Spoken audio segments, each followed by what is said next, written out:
ಗರ್ಭವತಿ ಸ್ತ್ರೀ ತನ್ನ ಗರ್ಭದಲ್ಲಿನ ಮಗುವು ಕದಲಿಸಿದಾಗ ಅಂದರೆ ಮೂಮೆಂಟ್ಸನ್ನು ಮಾಡಿದಾಗ ತುಂಬ ಒಳ್ಳೆ ಅನುಭೂತಿಯನ್ನು ಪಡಿತಾರೆ. Hi friends, welcome back to my channel. ನಾನು ನಿಮ್ಮ ಗೆಳತಿ ರೇಖಾ.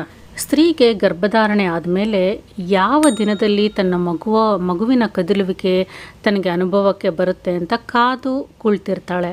ಆ ಒಂದು ಅನುಭೂತಿ ನಿಮಗೆ ಯಾವ ತಿಂಗಳಲ್ಲಿ ಆಗಿದೆ? ಹಾಗಿದ್ರೆ ಪ್ರೆಗ್ನೆನ್ಸಿಯಲ್ಲಿ ಮಗು ಮೊದಲನೇ ಮೂಮೆಂಟ್ಸು ಯಾವ ತಿಂಗಳಲ್ಲಿ ಮಾಡುತ್ತೆ, ಯಾವ ತಿಂಗಳಲ್ಲಿ ನಮಗೆ ಬೇಬಿ ಮೂಮೆಂಟ್ಸ್ ಅನ್ನೋದು ತಿಳಿದು ಬರುತ್ತೆ ಅನ್ನೋದನ್ನು ನೋಡೋಣ. ಗರ್ಭದಲ್ಲಿನ ಮಗು ಕೈ ಕಾಲು ಬೆಳವಣಿಗೆ ಆದಮೇಲೆ ತನ್ನ ಒಂದು ಮೂಮೆಂಟ್ಸನ್ನು ಶುರು ಮಾಡುತ್ತೆ. ಇದು ಅವರ ಒಂದು ಬೆಳವಣಿಗೆಯ ಒಂದು ಸಂಕೇತ ಅಂತಲೂ ಸಹ ನಾವು ಭಾವಿಸ್ಬೋದು. ಮಗು ಗರ್ಭದಲ್ಲಿ ಬೆಳವಣಿಗೆ ಆಗಿದೆ ಅನ್ನೋದ್ರ ಸಂಕೇತನೂ ಸಹ ಇದಾಗಿರುತ್ತೆ. ಈಗ ನಮಗೆ ಸ್ಕ್ಯಾನಿಂಗು, ಅಲ್ಟ್ರಾಸ್ಕ್ಯಾನು ಎಲ್ಲ ಬಂದಿರೋದ್ರಿಂದ ಅದರಲ್ಲಿ ನೋಡಿ ಬೇಬಿಯ ಒಂದು ಡೆವಲಪ್ಮೆಂಟನ್ನು ಅಥವಾ ಒಂದು ಆರ್ಗನ್ಸ್ ಹೇಗೆ ಡೆವಲಪ್ ಆಗ್ತಾ ಇದೆ ಅನ್ನೋದನ್ನು ತಿಳ್ಕೊತೀವಿ. ಆದರೆ ಆಗಿನ ಕಾಲದಲ್ಲಿ ಈ ಒಂದು ಬೇಬಿ ಮೂಮೆಂಟ್ಸನ್ನು ಗಮನದಲ್ಲಿಟ್ಕೊಂಡು ಬೇಬಿ ಗರ್ಭದಲ್ಲಿ ಒಂದು ಬೆಳವಣಿಗೆ ಆಗಿದೆ ಅನ್ನೋದನ್ನು ತಿಳ್ಕೊತಾ ಇದ್ರು. ರಿಪೋರ್ಟ್ಸ್ಗಳ ಪ್ರಕಾರ 8 ವಾರಗಳು ತುಂಬಿದ ನಂತರ ಗರ್ಭದಲ್ಲಿ ಏನೋ ಒಂದು ಚಲನೆ ಆಗ್ತಾ ಇದೆ, ಏನೋ ಇದೆ ಅನ್ನೋ ಅನುಭೂತಿ ಗರ್ಭಿಣಿ ಸ್ತ್ರೀಯರಿಗೆ ಉಂಟಾಗುತ್ತೆ. 11 ವಾರಗಳಷ್ಟರಲ್ಲಿ ಬೇಬಿಗೆ ಕೈ ಕಾಲು ಬೆಳವಣಿಗೆಯಾಗಿ ಗರ್ಭದ ಒಳಗಡೆ ಏನೋ ಒಂದು ಇದೆ, ಅದನ್ನು ಪರಿಶೀಲನೆ ಮಾಡೋದಕ್ಕೆ ಮಗು ಗರ್ಭದಲ್ಲಿ ಶುರು ಮಾಡಿರುತ್ತಂತೆ. 12 ವಾರಗಳು ತುಂಬುವಷ್ಟರಲ್ಲಿ ಅಂದರೆ 3 ತಿಂಗಳು ತುಂಬುವಷ್ಟರಲ್ಲಿ ಗರ್ಭದಲ್ಲಿ ಮಗು ಒದೆಯೋದಕ್ಕೆ ಶುರು ಮಾಡುತ್ತೆ. ಆ ಒಂದು ಫೀಲಿಂಗು ತಾಯಿಗೆ ತಿಳಿದು ಬರುತ್ತೆ ಅಂತ ಹೇಳ್ಬೋದು. ಇನ್ನು 20 ವಾರಗಳು ಬರುವಷ್ಟರಲ್ಲಿ ಅಂದರೆ 5 ತಿಂಗಳಷ್ಟರಲ್ಲಿ ಗರ್ಭದಲ್ಲಿ ಮಗು ಒದೆಯೋದನ್ನು ತಾಯಿ ಸ್ಪಷ್ಟವಾಗಿ ಅರ್ಥ ಮಾಡ್ಕೊಳ್ಳೋದಕ್ಕೆ ಸಾಧ್ಯ ಆಗುತ್ತೆ. ಬೇರೆಯವ್ರಿಗೂ ಸಹ ಹೊಟ್ಟೆ ಭಾಗದ ಮೇಲೆ ಕಿವಿಯನ್ನು ಇಟ್ಟು ಆಲಿಸಿದಾಗ ಆ ಒಂದು ಕದಲಿಕೆ, ಆ ಒಂದು ಮೂಮೆಂಟ್ಸ್ ಅನ್ನೋದು ಅರ್ಥ ಆಗುತ್ತೆ ಅಂತ ಹೇಳ್ಬೋದು. 30 ವಾರಗಳು ತುಂಬುವಷ್ಟರಲ್ಲಿ ಅಂದರೆ 8 ತಿಂಗಳು ತುಂಬುವಷ್ಟರಲ್ಲಿ ಹೊಟ್ಟೆ ಭಾಗದಲ್ಲಿ ಯಾವ ಭಾಗದಲ್ಲಿ ತಲೆ ಇದೆ ಅನ್ನೋದನ್ನು ತಾಯಿ ಸ್ಪಷ್ಟವಾಗಿ ತಿಳಿದುಕೊಳ್ಬಹುದು.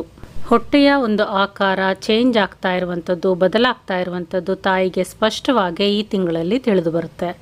ಆಗಾಗ್ಗೆ ಮಗುವಿನ ಮೊಣಕಾಲು, ಮೊಣಕೈ, ತಲೆ ಭಾಗ ಹೊಟ್ಟೆ ಭಾಗದಿಂದ ಹೊರಗಡೆ ಬಂದಂಗೆ ತಾಯಿಗೆ ಚೆನ್ನಾಗಿಯೇ ಅದ್ರ ಬಗ್ಗೆ ಹೊಟ್ಟೆ ಭಾಗದಲ್ಲಿ ಕಾಣಿಸೋದಕ್ಕೆ ಸಿಗುತ್ತೆ. ತಾಯಿಯ ಒಂದು ಮೂಡನ್ನು ಆಧರಿಸಿ ಕೂಡ ಬೇಬಿಯ ಒಂದು ಮೂಮೆಂಟ್ಸ್ ಅನ್ನೋದು ನಿರ್ಧಾರ ಆಗುತ್ತೆ ಅಂತ ಹೇಳ್ಬೋದು. ತಾಯಿ ಸಂತೋಷವಾಗಿ ಇದ್ರೆ ಗರ್ಭದಲ್ಲಿ ಮಗು ತುಂಬಾ ಎಕ್ಸೈಟಿಂಗ್ ಆಗಿ ಇರುತ್ತೆ.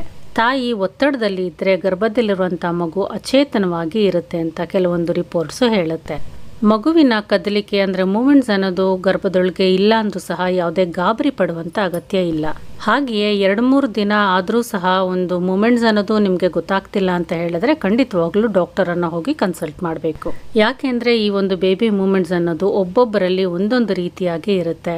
ಜಾಸ್ತಿ ವೆಯ್ಟ್ ಇರುವಂಥ ಗರ್ಭಿಣಿ ಸ್ತ್ರೀಯರು ತುಂಬ ಕಡಿಮೆ ಮತ್ತು ತುಂಬ ತಡವಾಗಿ ಬೇಬಿ ಮೂಮೆಂಟ್ಸನ್ನು ಅವರು ತಿಳ್ಕೊತಾರೆ, ಆಲಿಸ್ತಾರೆ ಅಂತ ಹೇಳ್ಬೋದು. ಗರ್ಭಿಣಿ ಸ್ತ್ರೀಯರು ಸಂತೋಷವಾಗಿದ್ದರೆ ಅದು ಗರ್ಭದಲ್ಲಿರುವಂಥ ಮಗುಗೆ ತುಂಬ ಮೇಲನ್ನು ಉಂಟು ಮಾಡುತ್ತೆ ಅಂತ ಹೇಳ್ಬೋದು.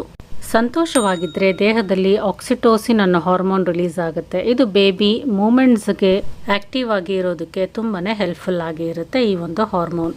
ಆದ್ದರಿಂದ ತಾಯಿ ಸಂತೋಷವಾಗಿ ಆರೋಗ್ಯವಾಗಿ ಇದ್ದರೆ ಗರ್ಭದಲ್ಲಿರುವ ಮಗು ಸಹ ಆರೋಗ್ಯವಾಗಿ ಸಂತೋಷವಾಗಿ ಇರುತ್ತೆ, ಮೂಮೆಂಟ್ಸು ಸಹ ಚೆನ್ನಾಗಿರುತ್ತೆ. ಇನ್ನು ಗರ್ಭದಲ್ಲಿರುವಂಥ ಮಗು ಗಂಡೋ ಹೆಣ್ಣೋ ಈ ಒಂದು ಮೂಮೆಂಟ್ಸಿಂದ ತಿಳ್ಕೊಬೋದಾ ಅಂತ ಹೇಳಿದ್ರೆ ಖಂಡಿತವಾಗ್ಲೂ ಕೆಲವೊಂದು ರಿಪೋರ್ಟ್ಸ್ ಪ್ರಕಾರ ಗಂಡು ಮಗು 3ನೇ ತಿಂಗಳ ಕೊನೆ ವಾರದಲ್ಲೇ ಒಂದು ಮೂಮೆಂಟ್ಸ್ ಅನ್ನೋದು ಶುರು ಮಾಡುತ್ತೆ. ಆದರೆ ಹೆಣ್ಣು ಮಗು 5ನೇ ತಿಂಗಳಿಂದ ಸರಿಯಾದ ಮೂಮೆಂಟ್ಸ್ ಅನ್ನೋದು ಪ್ರಾರಂಭ ಮಾಡುತ್ತೆ ಅಂತ ರಿಪೋರ್ಟ್ಸ್ ಹೇಳುತ್ತೆ.